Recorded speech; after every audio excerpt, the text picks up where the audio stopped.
একটা YouTube video viral হওয়ার পেছনে 90% ভূমিকা কিন্তু পালন করে ইউটিউবের থাম্বনেল। এই যে ডিসপ্লেতে আপনারা যে থাম্বনেলগুলো দেখতে পাচ্ছেন, এগুলো কিন্তু আমার ভিডিওতে আমি ইউজ করেছি। এই থাম্বনেলগুলো ইউজ করার কারণে আমার যে ভিডিওর ভিউজ রয়েছে সেটা কিন্তু অনেকটা ইনক্রিজ হয়েছে। কারণ থাম্বনেল যদি আপনি অ্যাট্রাকটিভ বানান, সেই ক্ষেত্রে কিন্তু আপনার ভিডিওতে সবাই ক্লিক করবে, আর ভিডিওতে যদি সবাই ক্লিক করে তবেই কিন্তু আপনার ভিডিও ভাইরাল হবে।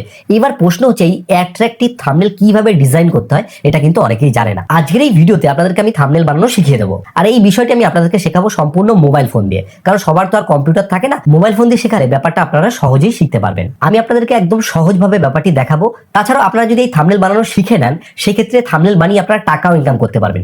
টাকা কিভাবে ইনকাম করতে পারবেন সেটা ভিডিও শেষের দিকে আস্তে আস্তে আপনাদেরকে বুঝিয়ে দেবো। আপনাদের কাছে একটা অনুরোধ করবো, আপনারা এই ভিডিওটাকে কেটে কেটে দেখবেন না। তাহলে কি হয়, এখানে একটা টিউটোরিয়াল যেহেতু ভিডিও, এটা যদি আপনি ধৈর্য ধরে দেখেন, সেক্ষেত্রে ব্যাপারটি আপনারা ডিটেলসে বুঝতে পারবেন। তো চলুন বেশি দেরি করবো না, আজকের ভিডিওটি শুরু করি। মোবাইল ফোন দিয়ে থাম্বনেল বানানোর জন্য অনেক অ্যাপ্লিকেশন আছে, যেমন পিক্সআর্ট আছে, তারপরে পিক্সেল ল্যাব আছে, তাছাড়াও অনেক অ্যাপ্লিকেশন আছে। আমি এখানে ইউজ করব যে পিক্সেল ল্যাব বলে একটা অ্যাপ। তো পিক্সেল ল্যাব যে অ্যাপটা রয়েছে, সেই অ্যাপটা কিন্তু এখন নাম পরিবর্তন হয়েছে। সেই অ্যাপটার নাম হচ্ছে এখন পিকচার এডিটর বলে। আপনারা পিক্সেল ল্যাব লিখে সার্চ করলেও পেয়ে যাবেন, তাছাড়া দেখুন পিকচার এডিটর লিখে সার্চ করলেও আপনারা পেয়ে যাবেন। অ্যাপ্লিকেশনটা আমি আগে ইনস্টল করে রেখেছিলাম, আমি এখান থেকে অ্যাপ্লিকেশনটা ওপেন করব। তো অ্যাপ্লিকেশন ওপেন করার পরে প্রথমবার আপনার কাছে কিছু পারমিশন চাইবে, সেই পারমিশনগুলোকে আপনারা অ্যালাউ করে দেবেন। অ্যালাউ করে দেওয়ার পরে এই যে ডান দিকে 3 ডট আছে, এই 3 ডটের উপর একবার ক্লিক করবেন। ক্লিক করার পরে এখানে দেখবেন এক জায়গায় একটা অপশন আছে, সেটা হচ্ছে গিয়ে ইমেজ সাইজ বলে। এই ইমেজ সাইজে ক্লিক করার পরে আপনার কাছে কিন্তু লেখা আসবে অ্যাসপেক্ট রেশিও বলে, যেখানে কিন্তু 16.9 লেখা আছে। এই যে 16.9 রয়েছে, এটা কিন্তু ইউটিউব থাম্বনেলের সাইজ। এখান থেকে আপনারা এই প্রিসেটের এখানে ক্লিক করবেন, করে দেখবেন ইউটিউব থাম্বনেল আছে। যদি আপনাদের সিলেক্ট না থাকে তাহলে ইউটিউব থাম্বনেল করে নেবেন। করে নেওয়ার পরে এখানে ওকেতে ক্লিক করবেন। তাহলে এখন যে সাইজটা হয়েছে, এটা কিন্তু ইউটিউব থাম্বনেলের সাইজ। এইবার এইখানে দেখুন নিচের দিকে অনেকগুলো কিন্তু অপশন রয়েছে, এখানে কিছু টুল রয়েছে। প্রথমবার দেখে কিন্তু আপনারা ঘাবড়ে যাবেন না, সমস্ত কিছু কিন্তু সহজই রয়েছে। এবার দেখুন এখানে তো আমি সাইজ এই ব্যাপারটা দেখিয়ে দিলাম। এইবার ব্যাপার হচ্ছে যে সবার আগে আপনাকে ডিসিশন নিতে হবে আপনি কি বিষয়ে ভিডিও করেছেন এবং সেই বিষয়ে কি থাম্বনেল হচ্ছে। আপনার যদি ভ্লগ চ্যানেল হয় তাহলে থাম্বনেলের স্টাইল আলাদা হবে। আপনার যদি টেক ভিডিও হয় সেক্ষেত্রে আপনার থাম্বনেলের স্টাইল আলাদা হবে। আপনার যদি কুকিং রিলেটেড চ্যানেল হয় তাহলে আপনার থাম্বনেলের স্টাইল কিন্তু আলাদা হবে। এখানে আমি 2-3 রকমই আপনাদেরকে মিক্স করে দেখাবো। এবার দেখুন টেক চ্যানেলে যদি আপনি থাম্বনেল বানান তাহলে কিন্তু আপনার একটা ফটোর প্রয়োজন হবে। এর জন্য আপনারা একটা কাজ করবেন, আগে থাকতে কিছু ফটো ক্যাপচার করে রাখবেন। দেখুন এখানে আমি কিন্তু কিছু ফটো ক্যাপচার করে রেখেছি। এই টাইপের ফটো আপনাকে তুলে রাখতে হবে, যেগুলো আপনি থাম্বনেলে ইউজ করতে পারবেন। এবার দেখুন এই যে ফটোটা রয়েছে, এটা কিন্তু একটা ভালো ক্যামেরাতে তোলা। আপনি যেহেতু মোবাইল ফোন দিয়ে করছেন, আপনার হয়তো মোবাইল ফোনেই কিন্তু ফটো তোলা হবে। এইবার এই ফটোটাকে আপনি যদি থাম্বনেলে ডাইরেক্ট ইউজ করেন তাহলে কিন্তু অতটা কোয়ালিটি পাবেন না, কারণ মোবাইল থেকে যেহেতু আপনি করছেন জিনিসটা। এর জন্য এই ফটোটাকে একটু ইনহ্যান্স করবেন। এখন যেসব লেটেস্ট থাম্বনেল তৈরি করা হচ্ছে সব কিন্তু ফটোগুলোকে দেখবেন ইনহ্যান্স করা থাকে, মানে কোয়ালিটি বাড়ানো থাকে। এর জন্য আপনি একটা অ্যাপ্লিকেশন ইউজ করবেন, তার নাম হচ্ছে রেমিনি বলে। আপনি প্লে স্টোরে গেলে কিন্তু এই রেমিনি অ্যাপ্লিকেশনটা পেয়ে যাবেন। এই রেমিনি অ্যাপ্লিকেশনটা কি করে যে আপনার ফটোর যে কোয়ালিটি রয়েছে সেটা কিন্তু অনেকটা ইনক্রিজ করে দেয়। কিন্তু এখানে একটা সমস্যা হচ্ছে, এখানে কিন্তু খুব অ্যাড দেয়। তো অ্যাডটা কয়েক সেকেন্ডের আর কি অ্যাড দেয়, সেটাকে একটু সহ্য করে নেবেন। রেমিনি অ্যাপ্লিকেশনের মধ্যে আসার পরে আপনাকে এক কাজ করতে হবে, যে অ্যাপ্লিকেশনের মধ্যে কিছু কিন্তু পারমিশন দিতে হবে। পারমিশন দেওয়ার পরে আপনি যে ফটোটাকে ইনহ্যান্স করতে চান সেই ফটোটাকে এইভাবে সিলেক্ট করবেন। সিলেক্ট করার পরে এখানে দেখবেন লেখা আসবে যে ইনহ্যান্স বলে এবং ওয়াচ অ্যান্ড অ্যাড বলে, মানে এখানে একটা অ্যাড দেবে, তারপরে এই ফটোটা ইনহ্যান্স হবে। আমি এখানে ইনহ্যান্সের উপর ক্লিক করব। তো ইনহ্যান্সের উপর ক্লিক করার পর এখানে দেখুন একটা 30 সেকেন্ডের অ্যাড দিচ্ছে। এই অ্যাডটা কমপ্লিট হওয়ার পরে কিন্তু ফটোটা ইনহ্যান্স হবে। তো আমি কিছুক্ষণ ওয়েট করব। আসলে কি ব্যাপার বলুন তো, কোনো কিছু ফ্রিতে ব্যবহার করতে গেলে সেগুলোতে অ্যাড কিন্তু আসবেই, কারণ এর প্রিমিয়াম যে ভার্সনটি রয়েছে সেটাতে কিন্তু কোনো অ্যাড নেই। তো দেখুন এখানে ফটোটা যেটা রয়েছে সেটা কিন্তু আমার যে গ্যালারি রয়েছে, গ্যালারিতে সেভ হয়ে গেছে। আমি এখান থেকে সরাসরি গ্যালারিতে যাবো, গিয়ে একবার চেক করে দেখবো ফটোটা সেভ হয়েছে কিনা। সেভ হয়ে যাওয়ার পরে সরাসরি যে ফটোটা রয়েছে সেটা কিন্তু গ্যালারিতে এইভাবে চলে আসবে। এরপরে আমাদেরকে এই ফটোটার যে ব্যাকগ্রাউন্ড রয়েছে সেটাকে রিমুভ করতে হবে। ব্যাকগ্রাউন্ড রিমুভ করার জন্য আমার কিন্তু এই অ্যাডোবির এই টুলটা খুব ভালো লাগে, অ্যাডোবি এক্সপ্রেস বলে নাম। এখানে আসার পরে এই যে ওয়েব ভার্সনে যাওয়ার পরে আপলোড ফটোতে আমি ক্লিক করব। ক্লিক করার পরে এই যে ফটোটা রয়েছে, ফটোটাকে আমি সিলেক্ট করব। সিলেক্ট করার পরে কিছুক্ষণ সময় নেবে, তারপর সঙ্গে সঙ্গে কিন্তু আমার এই যে ব্যাকগ্রাউন্ড রয়েছে সেটাকে রিমুভ করে দেবে। তো অ্যাডোবি এক্সপ্রেস বা অ্যাডোবি ব্যাকগ্রাউন্ড রিমুভার লিখে আপনি যদি গুগলে সার্চ করেন তাহলে কিন্তু এই জায়গায় পৌঁছে যেতে পারবেন। একটা কথা মাথায় রাখবেন, আপনাদের যদি সাইন ইন করতে বলে তাহলে এখান থেকে কিন্তু আপনার জিমেল অ্যাকাউন্টে আপনি চাইলে সরাসরি সাইন ইন করতে পারবেন। তারপরে আপনি এখানে আপনার ফটোটিকে আপলোড করবেন, কিছুক্ষণ সময় ওয়েট করবেন, দেখবেন এখানে কিন্তু ফটোটার যে ব্যাকগ্রাউন্ড রয়েছে সেটা কিন্তু রিমুভ হয়ে গেছে। এখান থেকে আমি ডাউনলোড করে নেব ফটোটাকে। এখানে কিন্তু ফটোটা ডাউনলোড হয়ে গেছে। দেখুন ব্যাকগ্রাউন্ড রিমুভ করার পরে ফটোটা ঠিক কিন্তু এরকম হয়ে গেছে। এইবার আমাদের যখন এই কাজ কমপ্লিট হয়ে যাবে, আমি আবার ফিরে যাব হচ্ছে গিয়ে পিক্সেল ল্যাবে। এইবার আমাদেরকে কিন্তু থাম্বনেলটাকে ডিজাইন করতে হবে। এবার দেখুন পিক্সেল ল্যাবে আসার পরে আপনাদেরকে সর্বপ্রথম চুজ করতে হবে আপনি কি কালারে থাম্বনেলটাকে বানাতে চান। এখানে আমি আপনাদেরকে সাজেস্ট করব যে আপনারা এখানে ব্ল্যাক কালার চুজ করবেন, কারণ কালো কালারের উপর কোনো কিছু করলে সেটা কিন্তু বিশাল ফুটে ওঠে, বিশেষ করে আর কি টেক চ্যানেলের ক্ষেত্রে। এখানে আমি আরো ডিজাইন করব, কিন্তু আপনাদেরকে আমি জিনিসটা দেখাচ্ছি। এখানে আমি কালো কালার চুজ করলাম, এখানে প্লাস আইকনে ক্লিক করে ফ্রম গ্যালারি করলাম। ফ্রম গ্যালারি করলে আমার গ্যালারি খুলে গেল। এখান থেকে আমি ফটোটাকে সিলেক্ট করব, যেই ফটোর ব্যাকগ্রাউন্ড আমি রিমুভ করেছি। এখানে আসার পরে রাইট চিহ্নতে ক্লিক করলে এখানে কিন্তু ফটোটা চলে আসছে। এবার এই ফটোটাকে আমি ঠিক এইখানে এইভাবে সাইজ মতো বসিয়ে নেব। এবার দেখুন এই ফটোটা কিন্তু এখানে চলে আসলো। এবার দেখুন এই যে ফটোটা রয়েছে এখানে আমি কিন্তু এইভাবে সমান করে বসিয়ে নিই। সমান করে বসিয়ে নেওয়ার পরে আপনারা এক কাজ করবেন, এখানে দেখবেন এইরকম টাইপের একটা চিহ্ন রয়েছে, এই যে এরকম টাইপের, এটাকে বলা হয় লেয়ার। এর উপর ক্লিক করবেন, ক্লিক করে এই যে লক আইকনটি রয়েছে লক আইকনটিকে প্রেস করবেন। এই লক আইকনটিকে প্রেস করলে কি হবে যে আপনার যে এই যে লেয়ারটি রয়েছে লেয়ারটা এখানে লক হয়ে যাবে, মানে আর টাচ হলেও কিছু কিন্তু এখানে হবে না। এইবার মেন যে ব্যাপারটি রয়েছে, কারণ এখানে যদি কালো কালারের মধ্যে আমি সমস্ত কিছু রাখি তাহলে কিন্তু ভালো লাগবে না। এখানে আমি প্লাস আইকনে ক্লিক করবো, করে ফ্রম গ্যালারিতে যাব। গ্যালারিতে যাওয়ার পর আমি কয়েকটা এখানে পিএনজি বা কয়েকটা দরকারি জিনিস এখানে ইউজ করব। আমার কাছে থাম্বনেল তৈরি করার জন্য ফোল্ডারের মধ্যে কিছু সাজানো জিনিস রয়েছে, যেই জিনিসগুলো আমি থাম্বনেলে ব্যবহার করি। আপনারা যদি চান সেই জিনিসগুলো নিতে, সেই ক্ষেত্রে আমি ডেসক্রিপশনে টেলিগ্রামে লিঙ্ক দেবো, সেখান থেকে আপনারা নিয়ে নিতে পারেন। এবার ব্যাপার হচ্ছে এইখানে আমরা কিন্তু কিছু জিনিস পেয়ে যাব। তার মধ্যে মেন যে ব্যাপারটি রয়েছে সেটা হচ্ছে থাম্বনেল ইকুইপমেন্ট বলে আমার এখানে একটা ফোল্ডার আছে। এখানে আমি নিচের দিকে আসলে একটা জিনিস রয়েছে, সেটা হচ্ছে এই জিনিসটা। এই জিনিসটাকে আমি যখন নেবো, এই যে সাদা কালারের জিনিসটা, এটা কিন্তু আপনার এই যে থাম্বনেলটাকে অনেকটাই ফুটিয়ে তুলতে হেল্প করবে। ধরুন এটাকে আমি একটু বড় করে দিলাম। বড় করে দেওয়ার পরে আমি এটাকে এখানে এই বাটনটায় ক্লিক করব। করে দেওয়ার পরে এখানে দেখুন কালার বলে একটা অপশান আছে। কোনো কিছুতে ক্লিক করার পরে তারপর আপনি যদি নিচের দিকে যে অপশানগুলো আছে সেগুলোকে সিলেক্ট করেন, সেটার উপর কিন্তু সেটা অ্যাপ্লাই হবে। এখানে কালারে যাওয়ার পরে এটাকে আমি অন করলাম। এখানে দেখুন একটা লাল কালারের কিন্তু খুব সুন্দর আলো তৈরি হলো। এই যে লেয়ার যে অপশান রয়েছে, লেয়ার অপশানের উপর ক্লিক করব। ক্লিক করার পরে এটাকে আমরা নিচে এইভাবে নামিয়ে দেবো। তো দেখুন এই যে লাল কালারটা, এটা কিন্তু আমার এই ব্যাকগ্রাউন্ডের সাথে আমার যে ফটোটা রয়েছে সেটার সাথে একটা সেপারেট করেছে। এবার এটাকে আমরা আর একটু বড় করবো যাতে এটা জিনিসটা অনেক বড় হয়। তো দেখুন এটা কিন্তু লাল কালারে একটা সুন্দর ফিল দিচ্ছে। এবার এখানে আমি এটাকে রাইট করে দেবো। এই যে লাল কালারটি রয়েছে, লাল কালারটি আমার কাছে যদি মনে হয় খুব বেশি হয়ে যাচ্ছে, সেই ক্ষেত্রে এখান থেকে যে অপাসিটি অপশানে গিয়ে এটাকে আমি চাইলে কিন্তু একটু কমাতে বাড়াতে পারবো।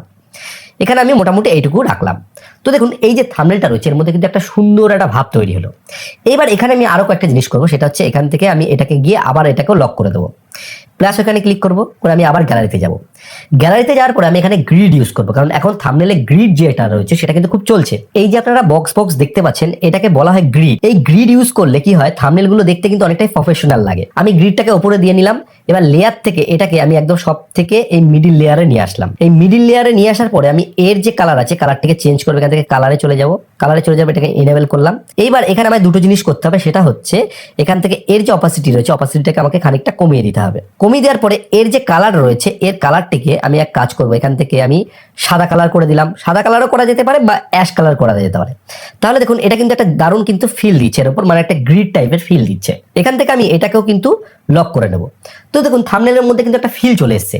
এইবার আপনাকে ডিসিশন নিতে হবে আপনি কি বিষয়ে থাম্বনেল তৈরি করছেন, তার জন্য আপনাকে লিখতে হবে। আমি এখানে প্লাস আইকনের উপর ক্লিক করে টেক্সট অপশনের উপর ক্লিক করব। টেক্সট অপশনের উপর ক্লিক করলে আমি কিন্তু এর উপর টেক্সট লিখতে পারবো। আমি এখানে এই যে এখানে গিয়ে এডিট একটা অপশন আছে, এডিট অপশনে ক্লিক করে আমি এখানে লিখতে পারবো। আমি এখানে লিখলাম কিভাবে ইউটিউব, লিখে আমি ওকে করলাম। তো দেখুন এখানে যে কিভাবে ইউটিউব লেখাটা এখানে কিন্তু চলে আসলো।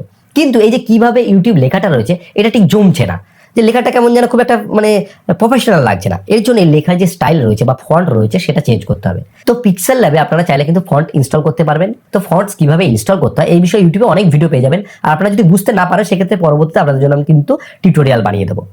এখানে আসার পরে আপনারা এক কাজ করবেন, এই ফন্টের উপর ক্লিক করবেন। ক্লিক করার পর একটু সাইড করে এখানে দেখবেন ফন্ট বলে একটা অপশন আছে, এর উপর ক্লিক করবেন। ক্লিক করার পর এখানে মাই ফন্টে চলে যাব। এখান থেকে আমি একটা ফন্ট ইউজ করবো। দেখুন কিভাবে ইউটিউব লেখাটা কত সুন্দর অ্যাট্রাকটিভ লাগছে। এখানে ক্লিক করার পরে আমরা চাইলে এর যে কালার রয়েছে কালারটিকে চেঞ্জ করতে পারি। এটা আমি যদি লাল চাইলে লাল করতে পারি, হলুদ চাইলে হলুদ করতে পারি। এবার আমি যদি মনে করি কিভাবে যে কালার রয়েছে সেটা আলাদা থাকবে এবং ইউটিউবের কালার আলাদা থাকবে, তো নিচের দিকে আমি যদি কিভাবে টুকুকে এইভাবে সিলেক্ট করে সাদা করে দিই, দেখুন সাদা কালারে কিন্তু কিভাবে লেখা ইউটিউব কালারটা কিন্তু আলাদা হয়েছে। তো এটা আমি এখানে রাখলাম। এটা আপনাদেরকে উদাহরণস্বরূপ দেখাচ্ছি, আপনি যেই বিষয়ে ভিডিও করবেন সেই রকম করে করবেন। তো এখানে আমি এটা লিখলাম। এবার আমি যদি মনে করি এই টেক্সটের মধ্যে একটু সুন্দর আর কি ডিজাইন করতে চাই, তাহলে এখানে এই যে স্ট্রোক রয়েছে স্ট্রোক দিতে পারি। স্ট্রোক দিলে কি হবে, দেখুন এই যে লেখার যে সাইজটা রয়েছে সাইড দিয়ে একটা কিন্তু বর্ডার টাইপের আসবে, দেখুন স্ট্রোক বলে এটাকে। এটা যদি আপনার প্রয়োজন হয় আপনি কিন্তু দিতে পারেন। তারপর রয়েছে শ্যাডো। শ্যাডোর মাধ্যমে আপনি আপনার যে টেক্সটটা লিখেছেন তার মধ্যে কিন্তু একটা গ্লো টাইপের নিয়ে আসতে পারবেন। তো দেখুন এখানে কিন্তু একটা গ্লো ভাব লাগছে, যেটা কিন্তু অনেকটা সিনেমাটিক ফিল নিয়ে আসে। এইভাবে এক একটা টুল ইউজ করে আপনি কিন্তু আপনার থাম্বনেলকে অনেক প্রফেশনাল করতে পারবেন। এখানে ব্যাপার হচ্ছে একদিনে আপনি কিন্তু এই জিনিসগুলো করতে পারবেন না, এর জন্য লাগবে সময়, আপনাকে কিন্তু টাইম দিতে হবে। এবার দেখা গেল এখানে আপনি কোনো আর কি পিএনজি ইউজ করতে চান, আপনি যদি এখানে কোনো পিএনজি বা কোনো কিছু ইউজ করেন তাহলে থাম্বনেলটা আরো সুন্দর হবে। আমি এখান থেকে একটা পিএনজি সিলেক্ট করে নিচ্ছি, যেমন ধরো ইউটিউবের এই পিএনজিটা আমি নিয়ে নিলাম। এই পিএনজিটাকে আমি যখন এখানটা করে লাগাচ্ছি তাহলে দেখুন এটা দেখতে খুব সুন্দর লাগছে, এখানে নিচে লাগালো দেখতে সুন্দর লাগছে। এটা পুরোপুরি নির্ভর করছে আপনি কোন টাইপের ভিডিও তৈরি করছেন, তার থাম্বনেলটাকে কিভাবে ডিজাইন করবেন সেই হিসেবে। এখানে আমি আপনাদেরকে একটা টিপস দিতে পারি, অন্য লোকেরা যেসব থাম্বনেল তৈরি করছে সেখান থেকে আপনি কিন্তু অনুপ্রেরণা নিতে পারেন এবং সেই রকম করে কিন্তু থাম্বনেল বানিয়ে নিতে পারেন। তো এখানে আমি যে আইডিয়াগুলো আপনাদেরকে দিলাম এটা হচ্ছে পুরো কিন্তু টেক চ্যানেলের আর কি থাম্বনেল বানানোর জন্য বা টিউটোরিয়াল চ্যানেলের থাম্বনেল বানানোর জন্য। এবার আপনি দেখা গেল এখানে আপনি ব্লগ চ্যানেলের থাম্বনেল বানাবেন, ঠিক আছে। দেখুন ব্লগের ক্ষেত্রে ব্যাপারটা কিন্তু অনেকটা আলাদা হয়ে যায়। ব্লগের ক্ষেত্রে আপনারা একটা জিনিস দেখবেন খুব, সেটা হচ্ছে দুটো ফটোকে একসাথে মিক্স করে অনেকে থাম্বনেল বানায়। এটা কিভাবে করতে হয় আপনাদেরকে আমি দেখে দিই। এখানে গ্যালারি থেকে আমি দুটো ফটো সিলেক্ট করে নেবো, তাহলে জিনিসটা দেখাতে আপনাদের সুবিধা হবে। যেমন ধরুন আমি এখান থেকে এই ফটোটাকে সিলেক্ট করলাম, এই যে ফটোটা রয়েছে এই ফটোটার যে হাফ আমি এইদিকে এইভাবে দিয়ে নিলাম। এবার এই সাইড দিয়ে একটা ফটোর সাথে আমি এটাকে মিক্স করব, কিভাবে মিক্স করে আপনাদেরকে দেখাচ্ছি। এখান থেকে আমি এক কাজ করব, এই যে ফটোটা রয়েছে এই ফটোটার উপর ক্লিক করব। ক্লিক করার পর এখান থেকে এক জায়গায় অপশন আছে দেখবেন হচ্ছে ইরিজ বলে, আমি ইরেজারে চলে যাব। চলে আসার পরে এটাকে আমি এইভাবে বড় করব, এটাকে এইভাবে সবকটাকে বড় করে দেবো। করে দেওয়ার পর এটাকে আমি এইভাবে করে মুছবো, ঠিক আছে। এইভাবে মুছে নিলাম, মুছে নেওয়ার পর এটাকে রাইট করলাম, দিয়ে এটাকে আমি এই জায়গায় বসিয়ে রাখলাম। এবার আমি আরেকটা ফটো নেবো, এখান থেকে ফর্ম গ্যালারিতে চলে আসবো। চলে আসার পরে এখান থেকে আমি দেখা গেল এই ফটোটা নিলাম। ফটোটা নেওয়ার পরে এখান থেকে আমি রাইট বাটনের উপর ক্লিক করব। ক্লিক করার পরে আমি এই ফটোটাকেও নিজের সাইজ মতো এইভাবে বসিয়ে নেব। এই যে এইভাবে বসিয়ে নিলাম। এবার এইখান থেকে আমি আবার যে ইরিজ বাটনটি রয়েছে ইরিজের উপর চলে আসব। আবার এগুলোকে আমি বাড়িয়ে দেবো। বাড়িয়ে দেওয়ার পরে আমি এবার এদিকটাকে এইভাবে কেটে নেব, ঠিক আছে। এই যে এইভাবে কেটে নিলাম এদিকটাকে, মানে এটাকে একটা জিনিস করবেন না, সমান করে কাটার চেষ্টা করবেন, তাহলে জিনিসটা দেখতে ভালো লাগবে। এইবার আমরা চাইলে এই দুটোকে যখন এইভাবে মানে একটা ফটোর উপর একটা ফটো দিয়ে দেবো, তাহলে দুটো ফটোর মধ্যে একটা মিক্স হয়ে যাবে।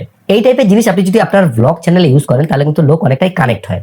আর আপনার চ্যানেল যদি কুকিং রিলেটেড বা গার্ডেনিং রিলেটেড হয় সেক্ষেত্রে আপনারা একটা জিনিস করতে পারেন, সেটা হচ্ছে কোনো কিছুকে হাইলাইট করার জন্য। আপনি দেখা গেল একটা কোনো কিছু ডিশ রান্না করেছেন এবং সেই জিনিসটাকে হাইলাইট করতে চান, তাহলে আপনারা এক কাজ করবেন, আগে সেই ফটোটাকে এইভাবে সিলেক্ট করবেন। দেখা গেল আমি এই যে প্রোডাক্টটাকে এটাকে হাইলাইট করতে চাই, এরপর ক্লিক করে আমি এটাকে এইভাবে মানে গোল সাইন করব, গোল এইভাবে। দেখুন আমি এটাকে এইভাবে মানে গোল করে নিলাম। গোল করে নেওয়ার পর এটাকে আমি রাইট করবো, তো এটা দেখুন গোল করে কিন্তু এখানে চলে আসলো। দেখা গেল রান্নার কোনো কিছু আপনি দিচ্ছেন, এখানে গোল করে চলে আসার পরে এখান থেকে আমি এটাতে একটা স্ট্রোক দিয়ে নেবো। দেখুন এখানে দেখুন এক জায়গায় অপশন আছে স্ট্রোক দিয়ে নিলাম। স্ট্রোকটাকে আপনারা একটু এইভাবে বাড়িয়ে দেবেন, বাড়িয়ে দিলে দেখুন এখানে কিন্তু এই জিনিসটা হাইলাইট হয়ে যাবে, কিন্তু সহজেই আপনি এই জিনিসটাকে দেখে নিতে পারবেন। এবার ব্যাপার হচ্ছে দেখুন থাম্বনেল বানানো পুরো ব্যাপারটা হচ্ছে নিজের ক্রিয়েটিভিটির ওপর। আপনি যত বেশি টাইম দেবেন তত কিন্তু ভালো আপনার থাম্বনেল হবে। এবার আপনাদের মাথায় আসতে পারে এই যে থাম্বনেল থেকে ইনকাম কিভাবে করব। ইনকাম করার কিন্তু একটা ভালো রাস্তা হচ্ছে, সেটা হচ্ছে যেসব ইউটিউবাররা অলরেডি ইউটিউবে ভালো গ্রো করেছে বা কাজবাজ করছে তাদেরকে আপনারা মেল করতে পারেন। এই যে আমার ভিডিওটা যারা দেখছেন, যারা মোটামুটি থাম্বনেল বানাতে পারেন, তারা কিন্তু সরাসরি আমার সাথে যোগাযোগ করতে পারেন। আমারও প্রয়োজন কয়েকজন থাম্বনেল ডিজাইনার যাদেরকে দিয়ে আমি থাম্বনেল বানাতে পারবো।